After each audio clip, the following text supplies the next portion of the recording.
My name is Kevin Bushweller. I'm executive editor of EdWeek Market Brief. And this is Sean Cavanaugh. He's a senior editor of EdWeek Market Brief.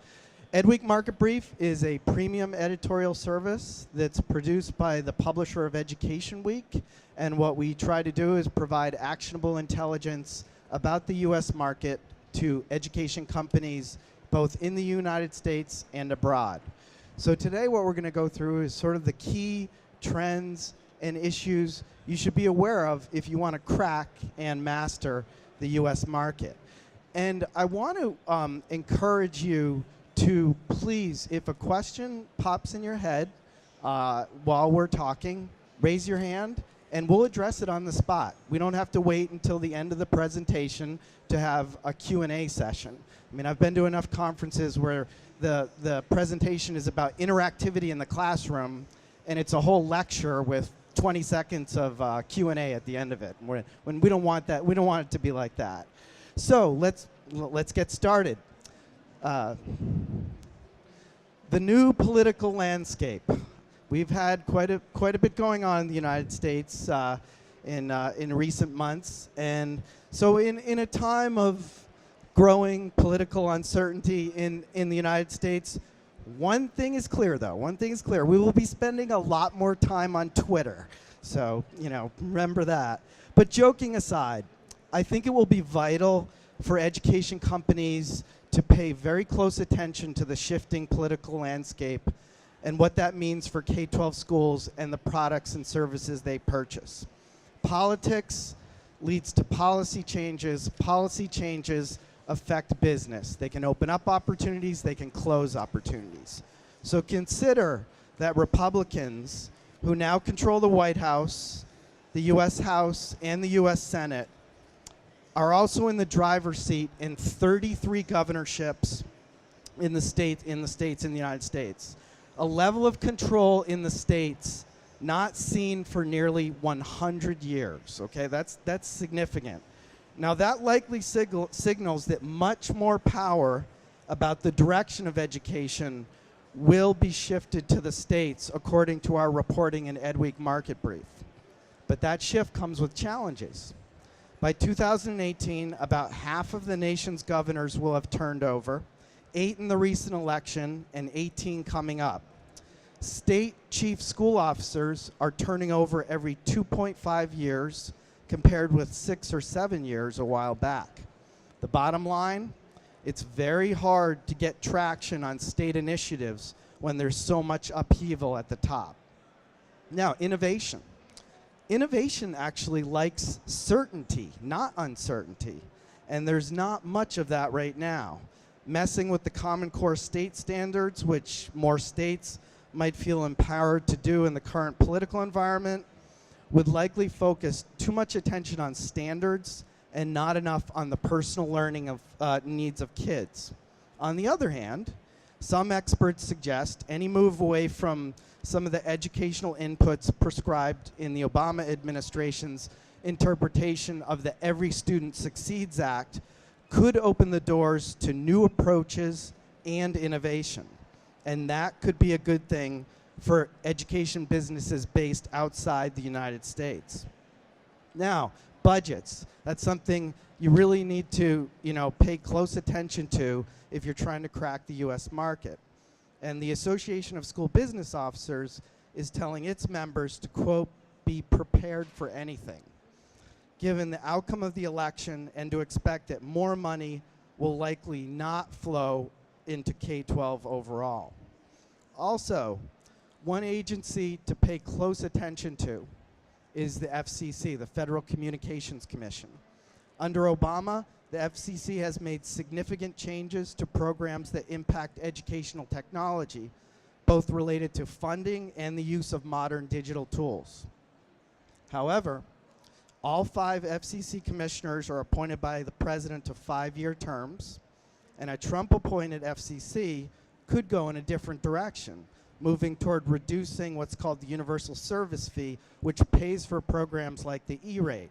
And if you're not familiar with the E-rate, but you're an ed tech company and you're thinking of working in the United States, I would familiarize yourself with that as soon as possible.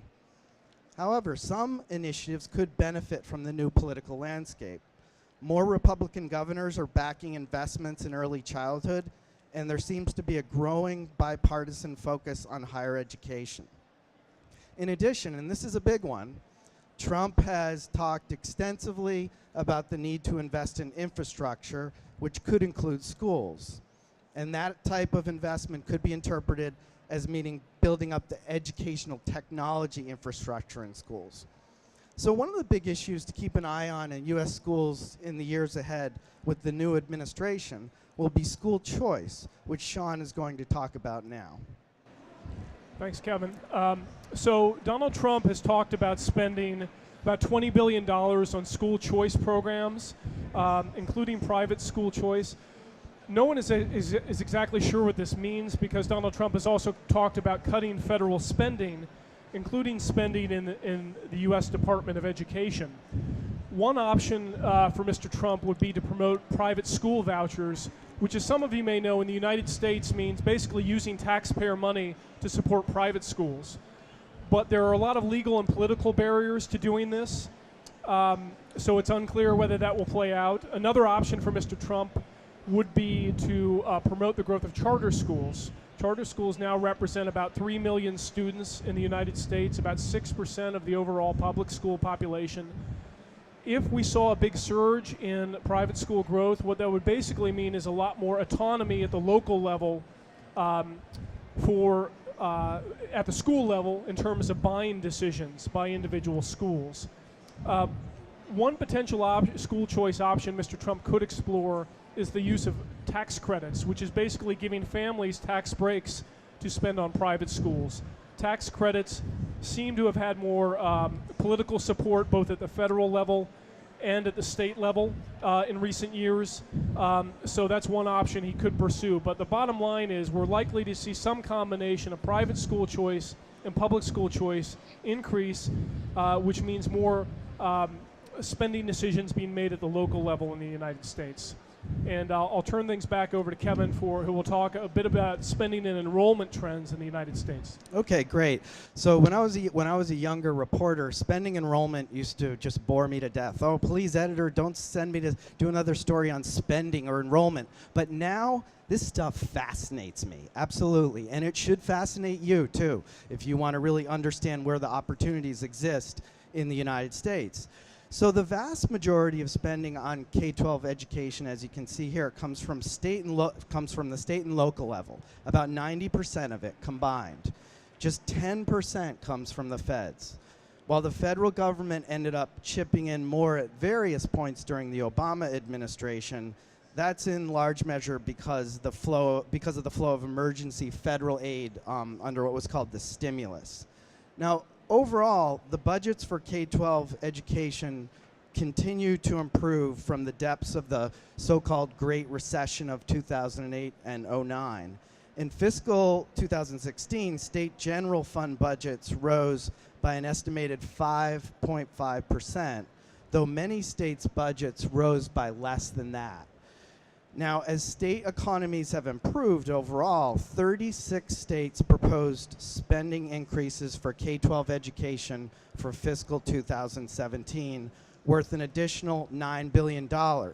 I would encourage you to see who those 36 states are. But all is not well, across the board. At least 23 states will provide less general fund money for education in fiscal 17 than they did in 2008 before the Great Recession hit. Now, in 27 states, local government funding per student fell over the same period. In states where local funding rose, those increases rarely made up for cuts in state support. Now, capital spending, mostly on building, renovation, infrastructure improvements, also fell sharply from 2008 to 2013 by $28 billion, or 37%. The federal government has also committed to big investments over the next few years, for instance, pouring several $billions into the E-rate program for school and library high-speed internet services. That has really fueled the increase in the use of technology in K-12 schools in the U.S. It's a very effective program. Now, looking at we want to shift to enrollment now.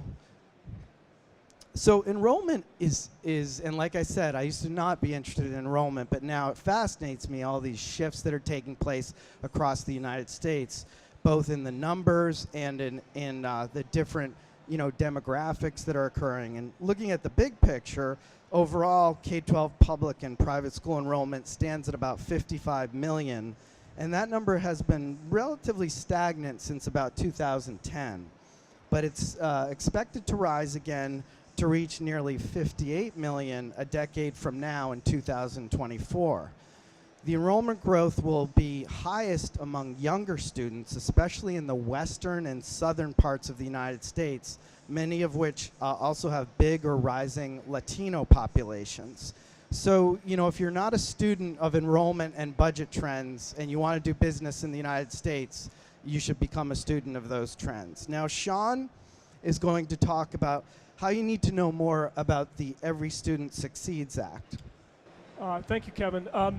As some of you know, last year President Obama signed into law the Every Student Succeeds Act. This was easily the biggest change in federal education policy in the United States in more than a decade. It had bipartisan support in Congress. A few key aspects of the law that you need to keep in mind. For the first time, the law requires states to include at least one non-academic measure of student progress in their testing plans. That's likely to mean states placing a new emphasis on things like social emotional learning and school climate, and it's likely to create a new demand for data and services focused on these things. The law also sets new standards for products purchased with federal funds to be based on, quote, evidence-based strategies, though it leaves many of the decisions on what qualifies as evidence to individual states. The law also generally provides a lot more flexibility in state and local spending, and it also potentially provides more funding for educational technology, although it remains to be seen how much Congress, which controls the purse strings in the United States, will actually allocate toward that funding. One thing we know from our reporting at EdWeek Market Brief is that this is a law that is really on the minds of top administrators in school districts as well as educators. According to one survey we took, the vast majority of district leaders say that the evidence standards within ESSA, the new evidence standards, will likely impact their spending. We found that more than 90% of top administrators said that.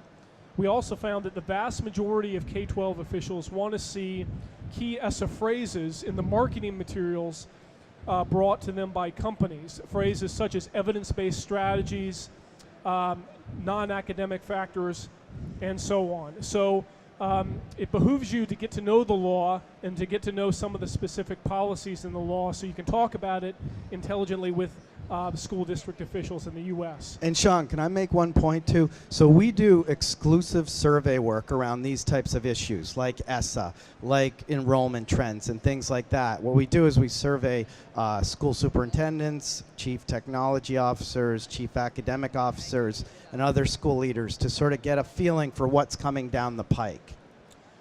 That's right. And another big policy change in the United States that many of you have probably heard about, really one of the biggest changes in the last decade, was the adoption of the Common Core state standards.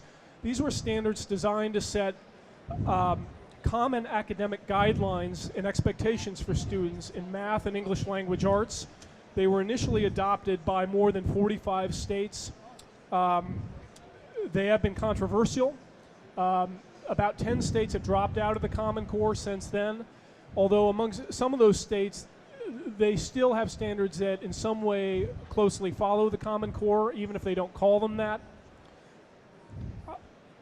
We see a lot of companies in the US and internationally sort of frantically trying to align their materials with the Common Core standards. So you might be asking yourself, if you haven't tried that yet, well, how should I go about that? Here's a good starting point or cheat sheet for you. There is a series of documents called the Publisher's Criteria. They were developed by two lead authors for the Common Core standards. with the cooperation of a number of organizations that support the standards. They offer a guide for companies on developing or revising instructional materials, textbooks, and other resources to basically try to align your materials with the ELA and math guidelines and the standards. And I've listed the website there, and you can get copies of this presentation afterwards if you'd like. And I'll turn things back over to Kevin. Okay, so Education Week and now EdWeek Market Brief, which was launched a year ago, have been tracking trends in the use of educational technology for years, and also through our annual report called Technology Counts. Now, the good news is that the tech infrastructure needs of schools are largely being met. Nearly 90% of public school districts now meet minimum internet connectivity targets established by the FCC. That's up from just 30% of districts as recently as 2013, according to a group called Education Superhighway. That's a significant jump, so that's improvement. And experts attribute the rapid improvement basically to three factors. The FCC's 2014 overhaul of the E-rate program, which I mentioned earlier, which helps subsidize the cost of telecommunication services for schools and libraries. That program's annual spending cap was increased from $2.4 to $3.9 billion as part of that overhaul, so a very significant increase. Also, number two, recent actions taken by 34 state governors to support expanded broadband access, and number three, technological advances that have allowed internet service providers to offer schools more bandwidth at lower rates.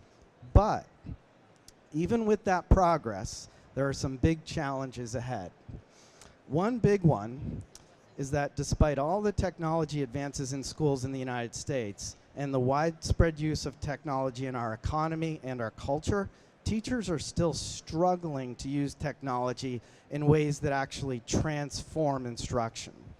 So for Technology Counts, we conducted an exclusive survey of 700 classroom teachers and school-based instructional specialists.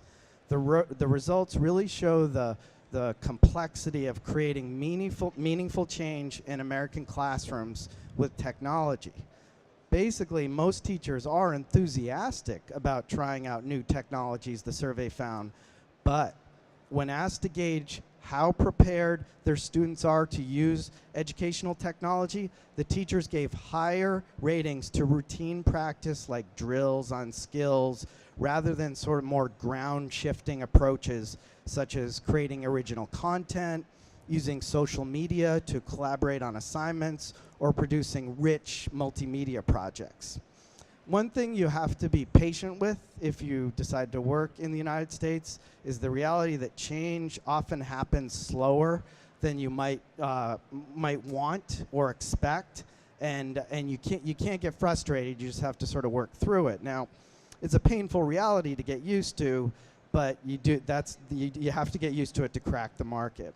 And a case in point, our survey findings echo previous research showing that despite an influx of technology in schools, many teachers still mainly rely on digital programs just to supplement traditional instructional strategies rather than to support more creative, inquiry-based learning. And Technology Counts also featured the first ever Education Week Tech Confidence Index, which gauges teachers' current and future levels of confidence in performance, funding, policymaking, and public support of K-12 ed tech. And one especially troubling finding for advocates of the use of educational technology was that 60% of teachers reported low or extremely low levels of confidence in the funding of educational technology down the road. So, is the glass half full or is the glass half empty? I think you'll have to make that call, once you look at the data even more. I tend to be more optimistic. I'm a glass half full kind of person. But, keep in mind that the modernization of the E-rate program and, its much larger budget are opening up new opportunities for the use of technology in U.S. schools. The growing emphasis in the Every Student Succeeds Act on formative assessment will likely encourage new digital learning approaches. And teachers are sharing innovative practices in the United States and even worldwide more than ever before. So we did this, this fun survey that was basically, we looked at teachers' perspectives and we divided the analysis into bulls and bears. And bulls were those who fell in the top 20% of respondents based on their confidence in how they plan to use ed tech in schools. Bears were those who fell in the bottom 20% of the confidence index. Now, it was interesting because bulls were more likely to work in suburban and low poverty schools and were more likely than their less confident peers to use technology in the classroom on a daily basis. The students of the typical bull spend about twice as much time using digital tools as their peers taught by the typical bear. Now, bears are more likely to work in high poverty and urban schools. It's important to note, though, that bears are not innovation averse. Only 1% said they were resistant to the use of new technologies. I think here, the lack of resources, not lack of motivation, is clearly the challenge. If you can click to the next one. So personalized learning is a trend that is expanding in schools across the United States. And we've covered it, fairly extensively. But it's important to keep in mind that personalized learning is not really sweeping through schools as some might have you believe. The typical school still conducts its classroom business in much the same ways it did 5 or 10 years ago. In most schools, digital tools are now available, but they aren't used extensively to tailor instruction to individual students' strengths and weaknesses. And designing rigorous curricula and assessments around students' personal interests remains both an educational and a technological challenge. But the push to design teaching and learning around students' distinctive academic needs and even their personal interests is no longer happening only in pockets of experimentation around the country. This trend has now entered the K-12 mainstream, and its expansion is actually quickening. And that expansion raises a very important question. What does the research say about personalized learning? So far, the research evidence behind personalized learning remains thin. One big problem is proponents have struggled to define personalized learning, let alone demonstrate its effectiveness. The purpose, tools, and instructional techniques that make up the notion vary considerably depending on who you ask. And while a fair amount of research exists on specific personalization strategies, such as the use of adaptive math software, the literature includes very little on personalized learning as a comprehensive approach. There are some bright spots. Researchers have found promising early signs at some schools, and some software programs have been associated with significant improvements in student learning and engagement. But so far, at least, such encouraging results are often highly dependent on local context and how well a particular approach was implemented. And that makes it very hard to draw sweeping conclusions or to think about how those approaches actually can be scaled up. And so part of our work on Technology Counts and Market Brief is we look at the kinds of things that districts are using to evaluate companies. And we did a story about that was titled "The 8 Red Flags Districts Look For in Personalized Learning Products." And these were the ones: questionable student agency, inadequate content, useless data, it lacks recommendations, poorly assigned assessments, classroom integration problems, little evidence that it works, and lacking the personal perspective. And those are things you'll want to keep in mind if you're thinking about doing work in U.S. schools. Now, we are also doing a ton of work on Market Brief around district buying priorities, both in the surveys we conduct, at the journalism we produce, and the RFP and contracts awarded alerts that we publish. And one of the surveys we published showed that school districts are planning to buy digital content and are looking to invest heavily in core academic and remedial resources. And the biggest demands for that content will typically come from mid-sized and suburban districts with lower rates of poverty. Those findings come from a survey of nearly 400 K-12 district leaders. The survey defined digital content as e-textbooks, lessons, supplemental materials, multimedia, interactive exercises, and games delivered through devices or apps. And the digital games, which we've been tracking for years, and they weren't quite getting traction, but now they seem to be getting traction in US schools. And this year's Project Tomorrow report on the use of digital tools draws from an online questionnaire of more than 500,000 students, teachers, educators, and parents. It suggests that after years of reticence among many teachers to invite certain types of ed tech into their classrooms, the landscape could finally be changing. Nevertheless, the survey found that while a vast majority of principals believe that effective use of ed tech is important to student success, 54% still say their biggest digital learning challenge is getting teachers to adapt their classroom practices to make better use of new resources. That probably sounds familiar to many of you. Professional development is a big issue. So the bottom line, with personalized learning is that despite the challenges, it is poised for growth during this school year and the school years that follow, according to all of our survey work and journalistic work on Market Brief. Nearly all of the approximately 200 district leaders in one particular survey, 97%, indicated that their districts had invested in personalized learning.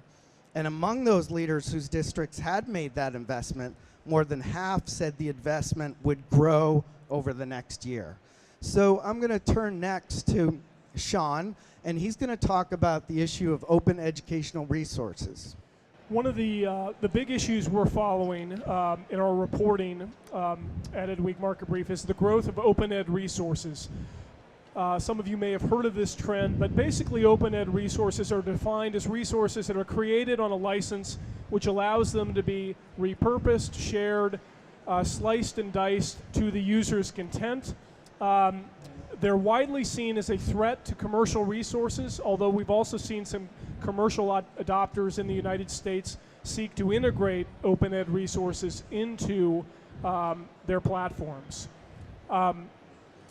Generally speaking, there's pretty strong demand for open ed resources among school districts and teachers specifically. One really popular open ed resource is the website Engage New York. They've had more than 40 million downloads from teachers around the United States and foreign countries. But open ed resources also can create some difficulties for teachers. Namely, it's on the teachers to try to customize the materials, to find the materials, to curate the materials on their own. So if you're a company operating in the market, you need to at least be sure that you're aware of what open ed resources are and think about how your materials can be distinguished from these resources. One other trend to note in the world of open ed resources, we've seen some organizations that are trying to take them to scale. There's a new organization led by a former Pearson executive called Open Up Resources, and they're now trying to compete with commercial publishers for big K-12 contracts. Another trend we're seeing in the K-12 market is a general rising sophistication among K-12 buyers, specifically administrators. We're seeing this on a couple fronts. One example of this is we're seeing the emergence of new product evaluation tools aimed at tracking actual classroom usage of products. More than 17,000 schools and almost 2,800 districts, for instance, nationwide are using one such tool, the Clarity platform by Bright Bytes. Learn's platform, another one, is used by schools that enroll more than 1.8 million students. There's a nonprofit in the United States, Common Sense Media, which has created a resource called Graphite, which rates and reviews EdTech products based on a number of factors. And there are actually organizations emerging in the United States, such as the Technology for Education Consortium, which is helping districts to compare pricing information of the products they purchase, including devices.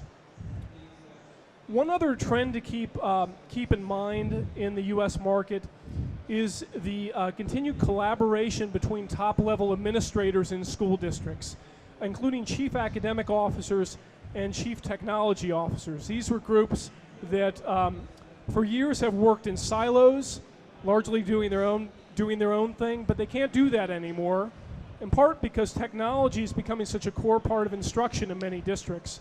And before I forget, I wanted to introduce a good resource for you in human form. Sitting in the back row there. Keith Kruger is the executive director of the Consortium for School Networking. They represent chief technology officers across the United States. So if you're curious as to what motivates these key decision makers in school districts, what things they're interested in, what they're not interested in, I would spend some time with Keith. And Keith's organization also does some very interesting survey work, similar to what we do, and we've partnered with them on some surveys. And finally, we're seeing a lot more collaboration among districts trying to increase their purchasing power. Recently, for instance, a couple of the biggest districts in the country, which are based in Florida, have started talking about how they might join forces to create economies of scale. We've seen certain states, such as Louisiana, adopt legislation to encourage joint purchasing across districts.